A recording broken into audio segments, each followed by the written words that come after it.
اگر آپ کا اعتقاد اور آپ کا ایمان اللہ پر کامل ہو، اور الحمدللہ ہم بڑے گناہگار لوگ ہیں، سچی بات ہے، لیکن اللہ تعالیٰ نے ہمیں یہ جو ہے قوت، طاقت، اور اللہ تعالیٰ نے ہم پہ یہ کرم نوازی کی ہوئی ہے کہ ہم قرآن اور سنت کو اپنی سمجھ کے مطابق، ہم تو طالب علم لوگ ہیں، بیان کر رہے ہیں اور کرتے رہیں گے، اور ایسے لوگ جو ہیں ان کو بے نقاب بھی کرتے رہیں گے جو قرآن کی آڑ میں، حدیث کی آڑ میں اور روحانیت کی آڑ میں مافیا بن چکے ہیں۔ یہ کوئی پیر فقیر لوگ نہیں ہیں، یہ تو مافیاز ہیں، اور یہ ہیروئن ان کے ہاں بکتی ہے، چرس ان کے ہاں بکتی ہے، زراکاری ان کے ہاں ہوتی ہے، اغوا برائے توان ان کے ہاں ہوتا ہے، لوگوں کی بچیوں کی عصمت دری ان کے ہاں ہوتی ہے۔ آپ جائیے نا، دیکھیے کتنے لوگ ہیں جو قرآن و سنت کے مطابق، جن کی اپنی شکلیں محمد عربی صلی اللہ علیہ وسلم کی سنت سے محروم ہوں، وہ کیا کسی کی اصلاح کریں گے؟ ان کو تو اپنی اصلاح کی ضرورت ہے، اور ہماری بدقسمتی یہ ہے۔ بے شک بہت بہت شکریہ طاہر اشرفی صاحب آپ کا کہ آپ نے ہمیں وقت دیا کہ یہ علاقہ جہاں پر یہ کل وقوع ہوا حکیم آباد شریف کا مین جی ٹی روڈ پر، یہ جب سب ہو رہا تھا تو یہ علاقہ بنتا ہے جی رانا تنویر صاحب کا، جو ایم این اے ہیں پاکستان مسلم لیگ نواز کے۔ پاکستان مسلم لیگ نواز یا کوئی اور سیاسی جماعت ایک دوسرے کی جو بھی رہی ہوتی ہیں ایکٹیویٹیز، جو کچھ کارنامے ہوتے ہیں، جو کوئی برائیاں کرنی ہوتی ہیں، وہ تو ایک دوسرے کے اوپر ہمیشہ لگے رہتے ہیں، سلسلہ کیچڑ اچھالتے رہتے ہیں۔ لیکن مجال ہے کہ جو مقامی ایم این اے نے یا ان میں سے کسی بھی ان کے آ کے، ظاہری بات ہے الیکشن جیتے ہوئے ہیں، ووٹ حاصل کیے ہیں، کوئی نہ کوئی تو ان کے وہاں پر لوگ ہیں نا، کسی نے آ کر واقعے کی تفصیل پوچھی ہو کہ ہاں جی واقعہ ہوا کیا ہے۔ یا ایک رانا تنویر صاحب کے علاقے میں اس طرح کے ایک صاحب جو ہیں وہ آپریٹ کر رہے ہیں، جن کے پاس ایسے مفرور اور اشتہاری لوگ موجود ہیں، جن کے پاس اسلحہ بھی ہے اور اس کا وہ کھلا استعمال بھی کرتے ہیں، لوگوں کو ڈراتے دھمکاتے ہیں، زد و کوب کرتے ہیں، تو ان کے خلاف آواز ہی نہیں اٹھاتے۔ یہ ہیں ہمارے وہ منتخب نمائندے جن سے ہم امیدیں لگائے بیٹھے ہیں گزشتہ 4.5 سال سے کہ ہم نے ان کو ووٹ دیا تھا شاید اس لیے کہ ہماری مدد کو آئیں، لیکن ہمیں شاید اس وقت احساس نہیں تھا، اب شاید احساس ہو جائے۔ لیتے ہیں جی بریک، ملاقات ہوگی بریک کے بعد۔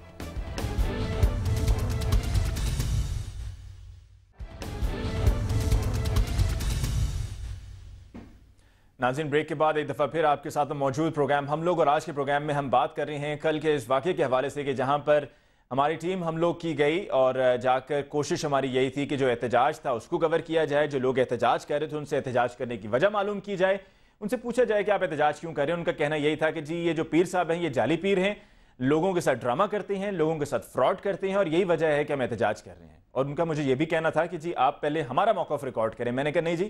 میں پہلے پیر صاحب سے جا کے پوچھوں گا کہ آپ کو یہ سب لوگ جو یہ کہہ رہے ہیں یہ کیوں کہہ رہے ہیں، میں ان کی پہلے رائے لے لوں تاکہ ہم ایک طرف کی بات کر کے چلا دیں۔ یہ ہم نے کبھی کیا نہیں، نہ ہم کبھی کریں گے، اور نہ ہمارا پیشہ جو ہے ہمیں اس کی اجازت دیتا ہے۔ لیکن ابھی ہم ان کی طرف بڑھ ہی رہے تھے کہ یہ سب واقعہ ہوا کہ جہاں پر ریپیٹر سے فائرنگ کی گئی، 30 بور کی پسٹل استعمال کی گئی، کلاشنکوف استعمال کی گئی، ہمارے کیمرامین لیاقت بشیر پر تشدد کیا گیا، شدید تشدد کیا گیا، اور وہاں کے ایک مقامی صحافی کو بھی اتنا مارا کہ میری آنکھوں کے سامنے اس کی ناک جو ہے وہ پھاڑ دی گئی، اس کے سر پہ لگیں، کمر پہ لگیں، اس کے کپڑے پھٹ گئے، اس کو برہنہ حالت میں مین جی ٹی روڈ کی سائڈ پر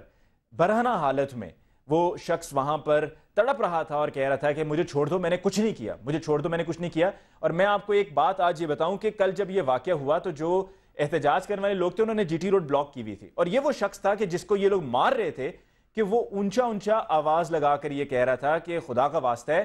سڑک بلاک مت کرو، احتجاج کرنا ہے سڑک کی سائڈ پہ کرو۔ وہ لوگوں کو احتجاج کرنے سے روک رہا تھا کہ آپ سڑک بلاک کر کے احتجاج نہ کریں، طریقہ ٹھیک نہیں ہے۔ اور اس کے ساتھ یہ ایسا سلوک کہ گن لوڈ کر کے یہ صاحب جو یہ آج فوٹیج میں بھی نظر آئے ہیں، یہ لوڈ کر کے یہ کہہ رہے ہیں کہ چلو ہمارے ساتھ، اور پھر اس کے بعد جو ہے وہ میرے ساتھ بھی کچھ ایسے ہی انہوں نے سلوک کیا، اور مجھے انہوں نے کہا کہ یہاں سے دوڑ جاؤ اس سے پہلے کہ تمہارے ساتھ بھی یہی سلوک ہو۔ اور سمجھنے کا، بات سننے کا تو وہاں پر کوئی دور دور تک مجھے نام و نشان نظر نہیں آ رہا تھا کہ بات سمجھ لیں کہ بھائی ہم آپ کے خلاف نہیں ہیں، ہم آپ کے مخالف نہیں ہیں، بات ہماری سننے کی کوشش کرو، لیکن نہیں۔ ہمارے ساتھ جی آج کے پروگرام میں ڈسکشن کے لیے ابتسام الہی ظہیر صاحب ہیں، لیاقت بشیر ہمارے کیمرامین کی جن کے ساتھ یہ سب ہوا، اور ہمیں ملتان سے جوائن کیا ہے مفتی عبدالقادر نے، چیئرمین مدارس اہل سنت پاکستان۔ آپ کا بہت بہت شکریہ مفتی صاحب کہ آپ نے بھی ہمیں جوائن کیا۔ اس سے پہلے حافظ طاہر اشرفی صاحب سے بھی ہماری بات ہوئی تھی۔ ناظرین چند لمحوں میں میں آپ کو وہ فوٹیج دکھاؤں گا اور نام بتاؤں گا ان پیر صاحب کا کہ جن کے حامیوں نے یا جن کے ساتھیوں نے کل یہ ہم پر حملہ کیا اور جس کے نتیجے میں یہ تشدد کی کارروائی ہوئی۔ لیکن وہ دکھانے سے پہلے میں لیاقت آپ سے ایک سوال پوچھنا چاہوں گا. میں آپ سے پوچھنا چاہوں گا کہ مجھے بتائیے کہ کل کے اس واقعے کے بعد سے آپ کے ذہن میں کیا چل رہا ہے؟ کیا یہ چل رہا ہے کہ آئندہ اس طرح کی کسی احتجاج پر ریکارڈنگ کے لیے نہ جائیں، یا یہ چل رہا ہے کہ میں اپنے پیشے کو چھوڑ دوں، یا یہ چل رہا ہے کہ جی مجھے اس سے کیا حاصل ہونا ہے، میں اپنی زندگی کو کسی اور طرف لے جاؤں، ان لوگوں کا کچھ نہیں ہونا، یہ اسی طرح کام چلاتے رہیں گے، ہم چاہے جتنے مرضی پروگرام کر لیں، جتنی مرضی رپورٹیں چلا لیں، جتنی مرضی FIR درج کرا لیں، یہ اسی طرح سے کام چلتا رہے گا؟ کیا کیا چل رہا ہے آپ کے ذہن میں؟ سر یہ بہت کچھ میرے ذہن میں چل رہا ہے کہ یہ میرے ساتھ واقعی غلط ہوا. جس بندے نے وہ پسٹل پہ چیمبر مارا اور میرے یہاں پہ رکھی ہوئی تھی، وہ گولی بھی چلا سکتا تھا. بالکل میں تو اپنی جان سے تو ہاتھ دھو بیٹھا تھا، مگر میری جو ہتھیار تھا میرا تو وہ کیمرہ تھا، کیونکہ میرے پاس تو نہ تو کوئی گن تھی، میرا ہتھیار کیمرہ تھا. میں تو صرف فوٹیج بنا رہا ہوں، وہ میرا ایک ہتھیار تھا. مگر مجھے واقعی کل سے بڑا ایک خوف آ رہا ہے کہ یہ میرے ساتھ غلط ہوا ہے. یہ ذہن میں رات سے یہی دوڑ رہی ہیں کہ شاید اگر وہ گولی چلا دیتا تو میری تو جان گئی تھی بس. ابتسام صاحب، آپ کو اور تمام ناظرین کو، اور مفتی عبدالقوی صاحب بھی ہمارے ساتھ ہیں، مفتی صاحب کی بھی میں رائے لوں گا. ہم یہ پیر صاحب جن کے خلاف ہم نے FIR درج کرائی، ہم نے نامزد کرایا، جن کی آپ کی اطلاع کے لیے یہ کل کا واقعہ ہے، FIR درج ہوئی بڑی تگدو کے بعد، اور وہ کیسی وہ بھی میں آپ کو بتاؤں گا کہ تھانے میں کیا کیا کچھ ہوا اور پولیس نے کیا کیا کیا، اور DPO صاحب کے ساتھ ہمارا کیا ہوا رابطہ، اور رانا ثناء اللہ صاحب نے کیا کیا، وہ بھی میں آپ کو تفصیل بتاؤں گا. یہ FIR جو درج ہوئی، اس کے بعد 15 لوگ گرفتار ہوئے ہیں. وہ جو گرفتار ہوئے ہیں وہ کیسے ہوئے ہیں وہ تفصیل آپ کو کچھ دیر میں بتاؤں گا. 10 ہم نے نامزد کیے تھے اور ہم نے 20 افراد اس میں نامعلوم رکھے ہیں. اس FIR میں جو دفعات لگائی گئی ہیں 148, 149, 337, 427, 365, 379, 780 اس میں نہیں لگائی گئی. اور یہ SHO صاحب نے کہا جی 780 اس میں نہیں لگائی جا سکتی ہے. بہرحال جی یہ پیر صاحب جن کو ہم نے نامزد کیا ہے، فخر علی شاہ صاحب، یہ کیا کیا کچھ کرتے ہیں آئیے دیکھتے ہیں. جی یہ ویژولز ہیں جو آپ اپنی ٹیلی ویژن اسکرین پہ دیکھ رہے ہیں کہ جہاں پر یہ لوگ لیٹ رہے ہیں ان کے رستے میں پیر صاحب کے، اور یہ کہا جا رہا ہے کہ جی پیر صاحب اب اوپر سے گزریں گے پیر رکھ کے، اور ان کے گزرنے سے لوگوں کے گناہ معاف ہوں گے، اور پھر آ کے لوگ ان کو سجدہ کر رہے ہیں. اور یہ جو صاحب ان کو دبا رہے ہیں وہاں پر موجود تھے کل اسلحہ لے کر، یہ فائرنگ کر رہے تھے، اور ہوائی فائرنگ یہی صاحب کر رہے تھے، اور انہوں نے لیاقت بشیر کی بھی کنپٹی پر اور کمر پہ پسٹل رکھا، اور میری طرف بھی بندوق انہوں نے تانی تھی. اور پھر بعد میں صاحب جو ہیں وہ یہ دیکھیے ایک دفعہ پھر یہ ویژولز ہم تھرو آؤٹ چلاتے رہیں گے کہ یہ پیر فخر علی شاہ صاحب ہیں، یہ بیٹھے ہوئے ہیں، آرام فرما رہے ہیں، لوگ آ کے سجدہ کر رہے ہیں، اور اس سے پہلے یہ لوگ ان کے رستے میں لیٹ رہے ہیں اور ان کے اوپر سے گزر رہے ہیں. اور اس کے علاوہ یہ بھی بتایا جاتا ہے، یہ دیکھیے پیر اپنے جوتے صاف کروا رہے ہیں، اور اس کپڑے سے کہ جو ایک شخص جو ہے یا ایک دیہات کا ہے اس کے لیے اس کی عزت اسی سے وابستہ ہوتی ہے اور اس کے لیے بڑا اس کا مقام ہوتا ہے، وہ پیر میں رکھی ہوئی پیر صاحب کی. اور پیر صاحب ابتسام صاحب ایک اور چیز میں یہاں پہ بتاؤں کہ دودھ میں اپنے پاؤں دھوتے ہیں، اور پاؤں دھونے کے بعد وہی دودھ جو ہے وہ خواتین کو کہتے ہیں کہ جی آپ یہ پی لیجئے کہ اس سے آپ کی اگر اولاد نہیں ہے تو اولاد ہو جائے گی. آپ کی رائے، اور پھر اس کے بعد ہم مفتی عبدالقوی صاحب سے پوچھیں. دیکھیں جی بنیادی طور پر بات ہے کہ سجدہ تعظیمی اور سجدہ عبادت دونوں امت محمدیہ علیہ السلام کے اوپر اجماعی امت کے لحاظ سے حرام ہے، اور یہ بات جو کسی بھی اعتبار سے اس کو جو ہے نا جائز نہیں قرار دیا جا سکتا. تو پیر صاحب کے قطع نظر کہ ان کا نام جو بھی ہو، وہ جو ایکٹیویٹی میں ملوث ہیں، یہ ان کو شریعت کے مطابق کوئی مسلک، کوئی مکتب فکر یا قبول کرنے کا مادہ تیار نہیں ہو سکتا. باقی بات یہ کہ یہ دودھ کے اندر پیر دھونا اور اس کے بعد یا گمان کرنا کہ اولاد حاصل ہو جائے گی، میں یہ سمجھتا ہوں یہ بھی بہت بڑی توہم پرستی کی بات ہے. اللہ تبارک و تعالیٰ اولادوں کو دینے پہ قادر ہیں. حضرت ابراہیم علیہ السلام نے، حضرت زکریا علیہ السلام نے، اور اسی طرح اللہ تبارک و تعالیٰ نے دیگر بہت سی ایسی باتیں کی ہیں. جب بھی اولاد مانگنی ہو اللہ تبارک و تعالیٰ ہی سے طلب کرنی چاہیے. تو میں سمجھتا ہوں ان کا سارا جو نیٹ ورک ہے وہ بنیادی طور پر توہم پرستی کو ایکسپلائٹ کرنے کے بعد اپنا سارا کا سارا کاروبار چلا رہے ہیں. اور جب آپ نے ان کے کاروبار کو ایکسپوز کرنے کی کوشش کی تو لامحالہ طور کے اوپر جو تھا ان کی ایک جو اب معیشت کو ٹھیس پہنچنے کا وقت آیا تو انہیں ریکٹ بھی کیا، آپ کو بقایا طور کے اوپر جو ہے نا ہراساں کرنے کی بھی کوشش کی گئی. تو یہ جو تھا وہ ایک ان کا جو ریئیکشن تھا وہ نارمل تھا، اس لیے کہ جب آپ کسی کی معیشت کا گلا گھونڈنے کی کوشش کریں گے تو وہ تو اپنے دفاع کے لیے ریئیکٹ کرے گا. مفتی صاحب آپ ملتان شہر کے باسی ہیں، وہاں کے رہائشی ہیں، یہ بتائیے وہاں پر تو بہت زیادہ پیری مریدی بھی ہے، تو یہ صاحب جن کے بارے میں ابھی میں نے آپ کو بتایا، پہلے تو یہ کہ کیا آپ ان کو جانتے ہیں، کیا کبھی آپ نے ان کے بارے میں سنا ہے، اور پھر یہ کہ یہ جو ویژولز ہمیں نظر آ رہے ہیں اسکرین پہ جن کی میں تفصیل بھی بیان کر رہا تھا، اس سب کے بعد آپ کیا کہیں گے؟ بسم اللہ الرحمن الرحیم. دیکھیے جی جعلی پیر، میں تو بڑا اس کو عجیب جملے کو سن رہا ہوں. جو جعلی ہوتا ہے وہ پیر نہیں ہوتا ہے، جو پیر ہوتا ہے اس کا تو ایک تقدس ہے، ایک اس کی عزت ہے، اس کی ایک عظمت ہے. ہم نے تو ہر شخص کو، خواہ پیر صاحب ہوں، خواہ عالم صاحب ہوں، خواہ تاجر صاحب ہوں، ہم نے ہر انسان کو قرآن و سنت کی تناظر میں دیکھنا ہے کہ اس کی زندگی کیسی ہے. اور ہم سب کے لیے جو لَقَدْ كَانَ لَكُمْ فِي رَسُولِ اللَّهِ أُسْوَةٌ حَسَنَةٌ، ہم نے حضور کی سنت مطہرہ کے عکس کو دیکھنا ہے کہ وہ کس میں نظر آ رہا ہے۔ پیر وہی ہوا کرتا ہے جو عکس جمیل ہوا کرتا ہے نبی رحمت کی سنت مقدسہ کا، آپ کی سیرت طیبہ کا۔ ہمارے اہل تصوف کے پورے تسلسل کے اندر ہمیں کہیں یہ بات نظر نہیں آتی کہ کسی اللہ کے ولی نے سجدہ تو بڑی دور کی بات ہے اپنے لیے اس طرح کے تعظیم کو برداشت کیا ہو جس طرح کے تعظیم کی اجازت قرآن و سنت میں نہیں دی گئی۔ بحیثیت انسان ہونے کے ہمارے اکابر نے تو یہ فرمایا کہ ہور بھی نیواں ہو فقیرہ، ہور بھی نیواں ہو فقیرہ، ہور بھی نیواں ہو فقیرہ۔ کیوں کہ من تواضع للہ رفعہ اللہ، یہ ہمارے اکابر نے تعلیم دی کہ جو اللہ کے لیے تواضع کرتا ہے، اللہ رب العالمین کی مخلوق کی خدمت کرتا ہے، اللہ کی مخلوق کو اللہ کی عبادت کی طرف متوجہ کرتا ہے اور بڑی جرأت کے ساتھ توحید کا درس دیتا ہے جو حضرت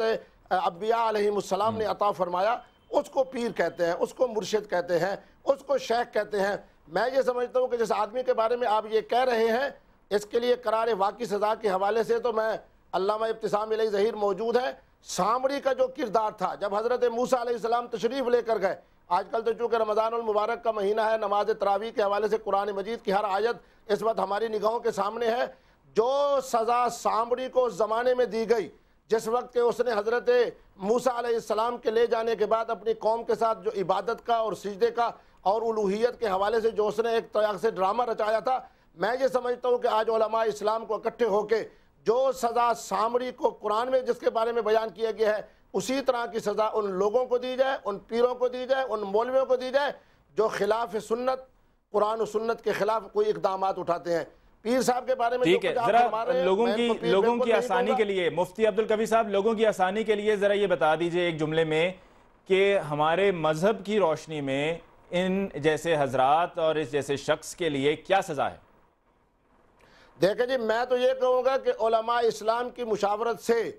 ہماری پاکستان کے جو جج صاحبان ہیں وہ اس کے لیے قانون سازی کریں اور خود ہماری جو کیبنٹ ہے وہ اس کی قانون سازی کرے، ہماری اسمبلی قانون سازی کرے۔ ان لوگوں کو 3 دن کی مہلت دی جائے، جو ایک مرتد کی سزا مقرر کی گئی ہے، 3 دن کی ان کو مہلت دی جائے کہ 3 دن کے اندر اپنے معاملات کو سیدھا کر لیں، قرآن و سنت کی روشنی میں رہیں، عالم بن کے رہنا ہے اور اگر مرشد بن کے رہنا ہے اور پیر بن کے رہنا ہے، اسی طرح زندگی گزارے جس طرح کہ اللہ اور رسول اللہ نے ویسے مفتی عبدالقوی صاحب ابھی ہم نے مفتی عبدالقوی صاحب میری ذرا ایک گزارش سن لیجیے، آپ نے قانون سازی کی بات کی ہے، قانون سازی کی آپ نے بات کی ہے، قانون سازی کرنے والے تو لگتا ہے کہ اور معاملات میں مصروف ہیں۔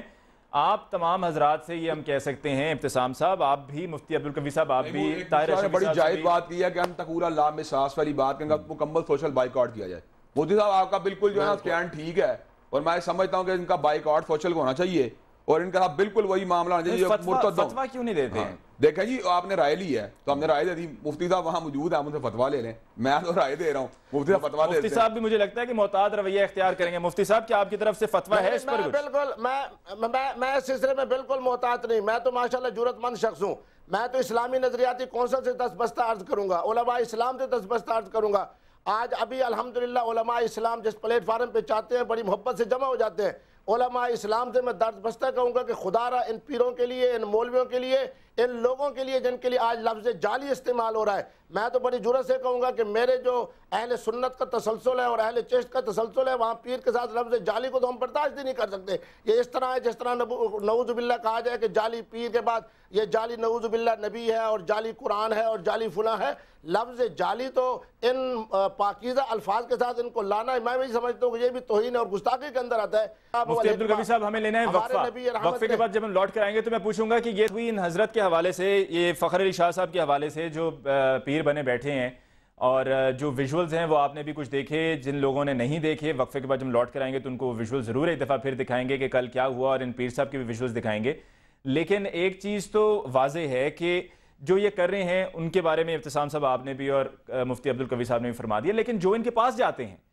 ان کے بارے میں کیا کہنا ہے اور وہ لوگ جو ہیں وہ کس کیٹیگری میں فال کرتے ہیں، اس پر ہم بات کریں گے بریک کے بعد۔ اور بریک کے بعد ہم پرویز شوکت صاحب سے بھی بات کریں گے، صدر پی ایف یو جے، اور ان سے پوچھیں گے کہ صحافتی تنظیمیں یا اب ہم سب کو مل کر کیا کرنا ہوگا، کیا ہم مطلب اپنی اپنی دوڑ لگائیں، اپنا اپنا بچاؤ کریں، ہر کوئی اپنی اپنی ڈگر پر ہے، یا ہمیں ڈٹ کر اس طرح کے لوگوں کو ایکسپوز کرتے رہنا ہوگا؟ اس پر بات ہوگی ایک بریک کے بعد۔